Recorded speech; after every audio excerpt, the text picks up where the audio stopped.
बेटा आज हम लोग इलेक्ट्रोडायनेमिक्स यानी कि इलेक्ट्रिसिटी के सेक्शन में से ड्रिफ्ट वेलोसिटी यानी कि थर्मल वेलोसिटी और रिलैक्सेशन टाइम, इन तीन टर्म्स को थोड़ा डिस्कस करेंगे। हम जो रेफरेंस कोट कर रहे हैं बेटा वो है इलेक्ट्रोडायनेमिक्स की किताब, डेविड जो है ग्रिफिथ्स की किताब जो होती है उसको हम लोग कोट कर रहे हैं। अदरवाइज दूसरी एडिशंस में मे भी कॉन्सेप्ट का कुछ एथेंटिकेशन ना हो, लेकिन ये एथेंटिक किताब है डेविड ग्रिफिथ्स की इलेक्ट्रोडायनेमिक्स की, उसका रेफरेंस हम लोग कोट करेंगे और उसके हिसाब से हम लोग इन टर्म्स को देखेंगे। फॉर एग्जांपल हमारे पास ये कोई भी पीस ऑफ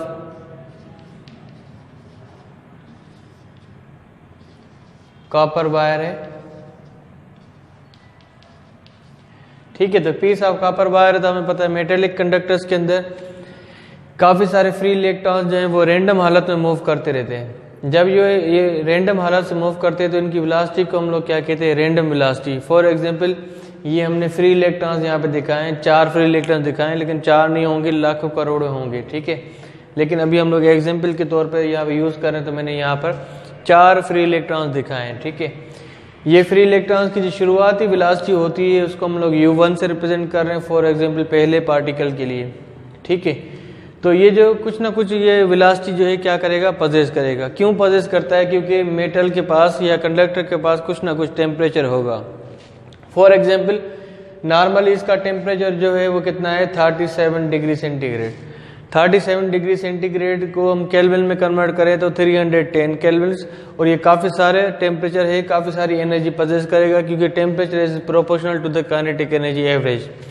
तो इस काइनेटिक एनर्जी एवरेज की वजह से, इस टेम्परेचर की वजह से इसकी कुछ ना कुछ अपनी वेलोसिटी होगी क्योंकि इसको एनर्जी मिल रही है। तो रैंडम वेलोसिटी जो होती है वो टेम्परेचर की वजह से होती है, उसको हम लोग थर्मल वेलोसिटी भी कहते हैं। तो ये जो रैंडम वेलोसिटी पजेस करेगा, ठीक है, जो थर्मल वेलोसिटी पजेस करेगा पार्टिकल 1 वो क्या है, u1। होता क्या है, ये फ्री इलेक्ट्रॉन जब मुख्तलिफ डायरेक्शंस में रैंडम वेलोसिटी से मूव करते हैं तो ये जाके कोलाइड करता है किसी भी एटम के साथ, ठीक है। ये कोलाइड करते हैं किसके साथ, किसी भी एटम के साथ। जब एटम के साथ ये कोलाइड करते हैं तो रिजल्ट में क्या होता है कि एटम इसको क्या कर लेता है, एब्जॉर्ब कर लेता है। तो इसकी फाइनल वेलोसिटी क्या हो जाएगी, 0 हो जाएगी। पार्टिकल 1 जिसकी वेलोसिटी क्या है, u1, इसकी फाइनल वेलोसिटी v1 जो है वो क्या हो जाएगी, 0 हो जाएगी, ठीक है। लेकिन ये जिस वेलोसिटी से मूव करते हैं उसको हम लोग क्या कहते हैं, थर्मल वेलोसिटी या रैंडम वेलोसिटी। अब होगा क्या कि ये जब एटम इसको एब्जॉर्ब कर लेगा, ठीक है, फ्री इलेक्ट्रॉन को, तो ऐसे होते होते हम कह सकते हैं कि फ्री इलेक्ट्रॉन सारे खत्म हो जाएंगे। ऐसा नहीं है, ठीक है, क्योंकि जब ये रैंडम वेलोसिटी से इलेक्ट्रॉन जाकर यहाँ पर एब्जॉर्ब होगा तो टेम्परेचर मिलने की वजह से क्या होगा, एटम को फोटॉन मिलेगा। उस फोटॉन की वजह से क्या होगा, ये दूसरा कोई इलेक्ट्रॉन या यही इलेक्ट्रॉन क्या होगा, वापस इजेक्ट आउट होगा।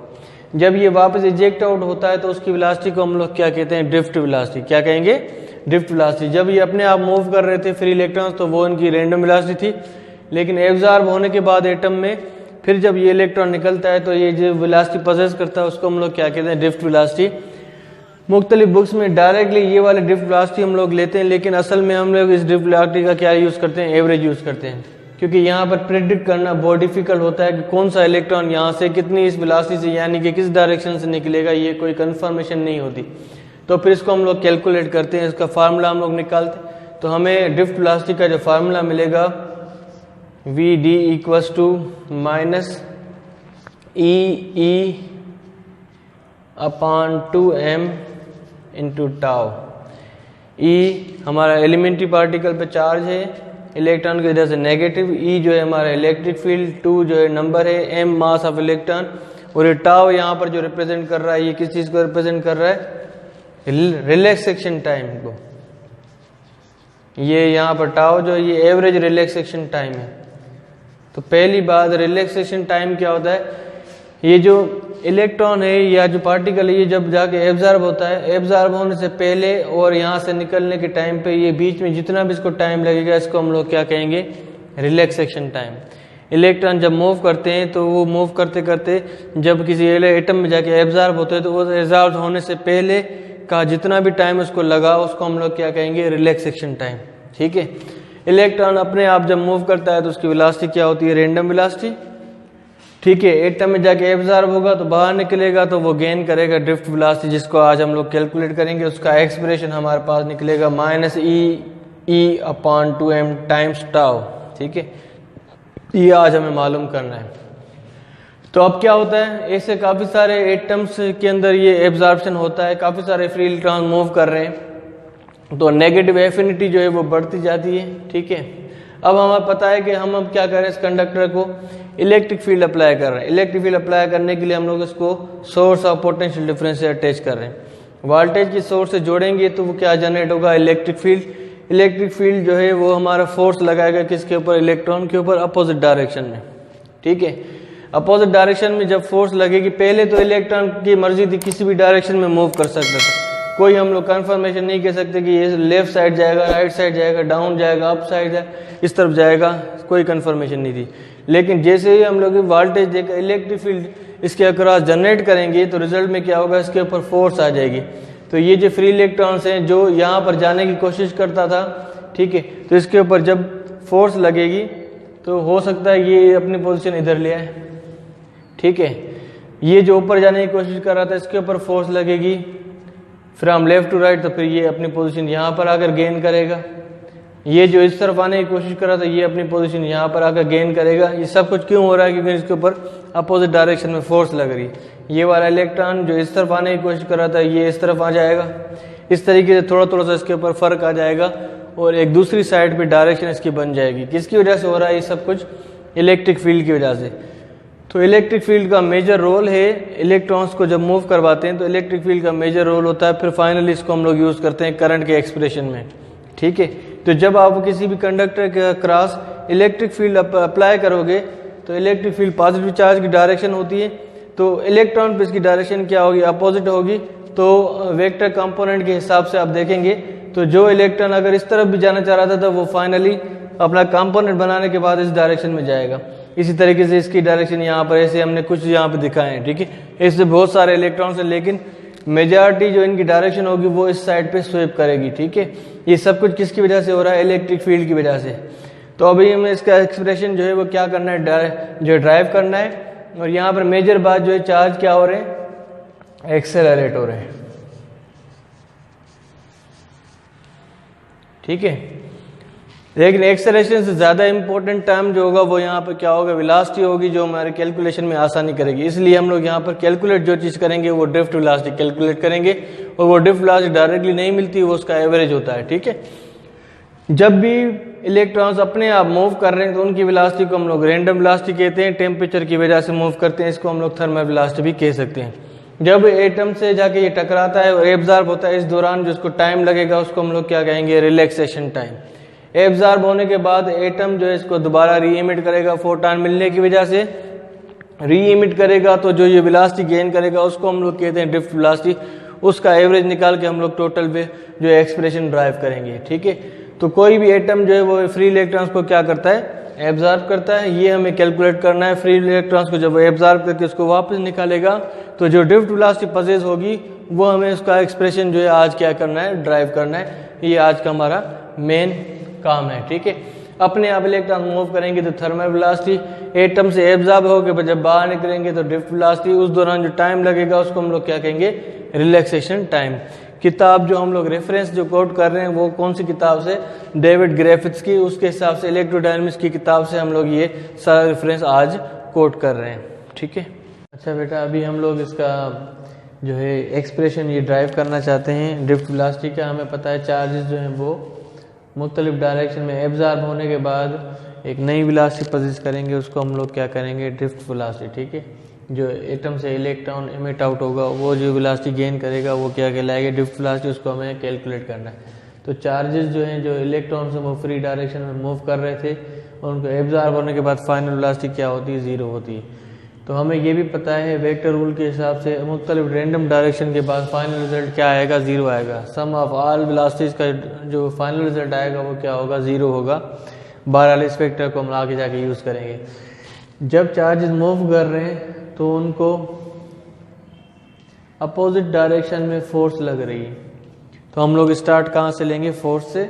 ठीक है, फोर्स इक्वल्स टू क्या है, मास टाइम्स एक्सेलरेशन। तो एक्सेलरेशन जो है वो किसके बराबर होगी, फोर्स अपॉन मास के। तो हमें पता है कूलम फोर्स जो होती है वो बराबर होती है ई के। कूलम फोर्स किसके बराबर है, ई के। इलेक्ट्रॉन है तो माइनस ई के। तो हम लोग फोर्स की जगह पे क्या लिख सकते हैं, माइनस ई अपॉन एम। तो एक्सेलरेशन जो है चार्जेस एक्सेलरेट हो रहे हैं, तो एक्सेलरेशन के लिए एक्सप्रेशन क्या होगा, माइनस ई अपॉन एम। ठीक है, अभी हमें क्या करना है, ड्रिफ्ट वेलोसिटी कैलकुलेट करनी है। चार्ज की इनिशियल वेलोसिटी क्या है, चार्ज की इनिशियल वेलोसिटी है u1। चार्ज की इनिशियल वेलोसिटी है u1 और आगे जाके वो जो एब्जॉर्ब हो जाएगा तो उसकी फाइनल वेलोसिटी क्या होगी, v1। ठीक है, जो कि 0 हो जाएगी। बहरहाल अभी हम लोग कह रहे हैं कि शुरुआत जब हो रही है फ्री इलेक्ट्रॉन्स की थर्मल वेलोसिटी से, तो चार्ज की इनिशियल वेलोसिटी हमने ली है किसी भी पहले चार्ज की, फॉर एग्जांपल u1 ली है, उसकी फाइनल वेलोसिटी क्या होगी, v1। तो इक्वेशन ऑफ मोशन को यूज करेंगे। First equation vf equal to vi plus at। अब पहले पार्टिकल की वेलोसिटी है तो उसकी फाइनल वेलोसिटी को हम लोग लिखेंगे v1। इनिशियल वेलोसिटी की क्या है, u1।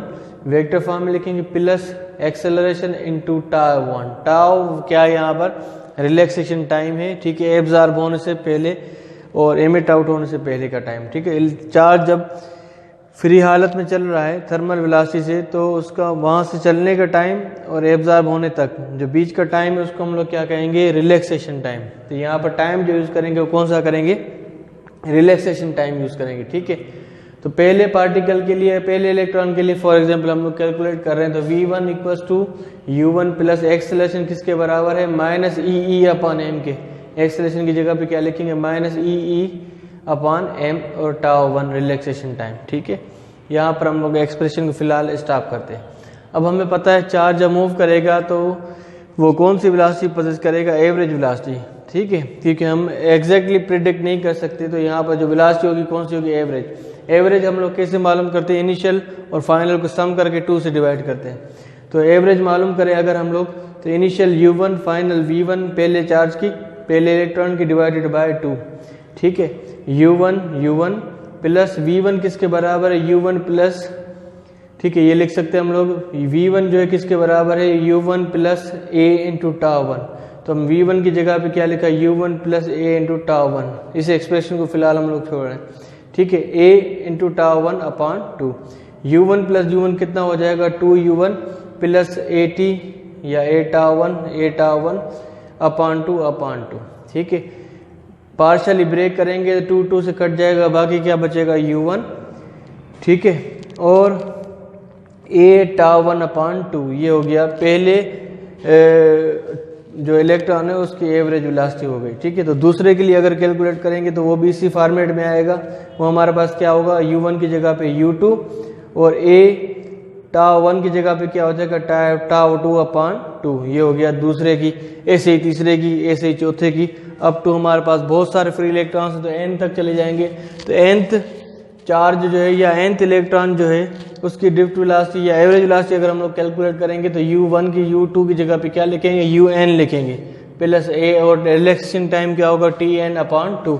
उसी फॉर्मेट में हम लोग लिख रहे हैं, लेकिन अब nth चार्ज के लिए तो हम लोग यहाँ पे n लिखेंगे, यहाँ पर n लिखेंगे, यहाँ पर n लिखेंगे। तो un plus a tau n upon 2 ये हो गई सारे हमारे जो फ्री इलेक्ट्रॉन्स हैं उनकी एवरेज वेलोसिटीज। अब हम लोग टोटल एवरेज अगर निकालेंगे तो वो हमें क्या मिलेगा, ड्रिफ्ट वेलोसिटी। सब चार्जेस का अगर टोटल एवरेज वेलोसिटी निकालेंगे तो वो हमें क्या मिलेगा, ड्रिफ्ट वेलोसिटी।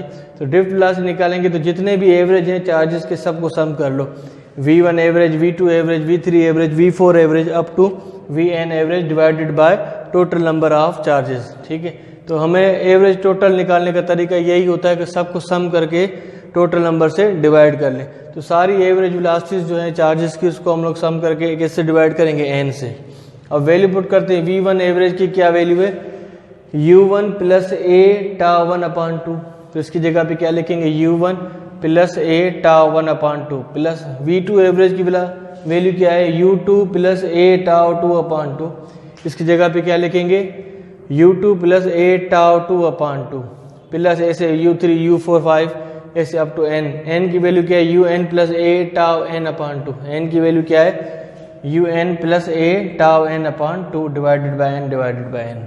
ठीक है, अब इनिशियल वेलोसिटी को एक साथ लिख देते हैं, u1 u2 u3 u4 un सबको एक ही जगह पे लिख दिया, प्लस बाकी क्या बचा a tau 1 upon 2 a tau 1 upon 2 a tau 2 upon 2 a tau 2 upon 2 plus a tau n upon 2 a tau n upon 2 whole divided by n। ठीक है, अब हमें पता है ये सारे वेलोसिटीज का सम क्या हो जाता है, 0 हो जाता है। शुरू में हमने बताया जितना भी रैंडम होता है वेलोसिटीज वो उसके अल्टरनेट डायरेक्शंस की वजह से उसका फाइनल कैलकुलेटेड रिजल्ट क्या होता है, वेक्टर सम क्या होता है, 0 होता है।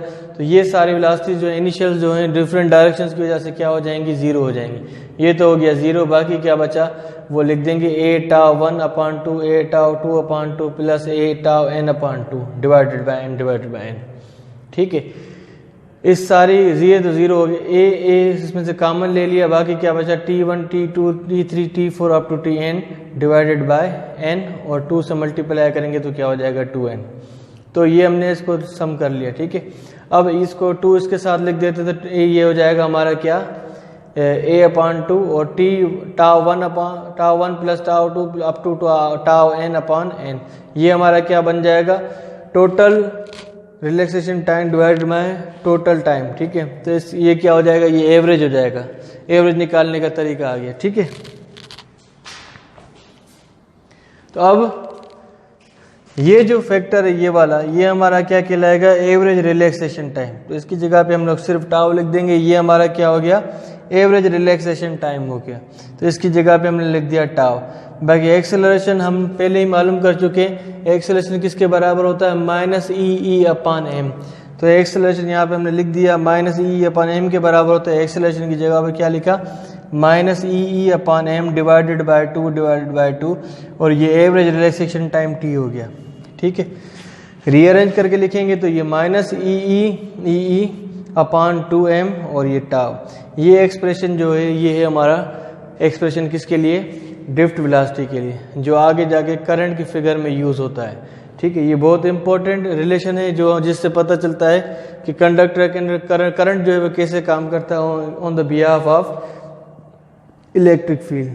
ठीक है, इलेक्ट्रिक फील्ड की बुनियाद पे करंट कैसे काम कर रहा होता है वो हमें इस एक्सप्रेशन से पता चलता है।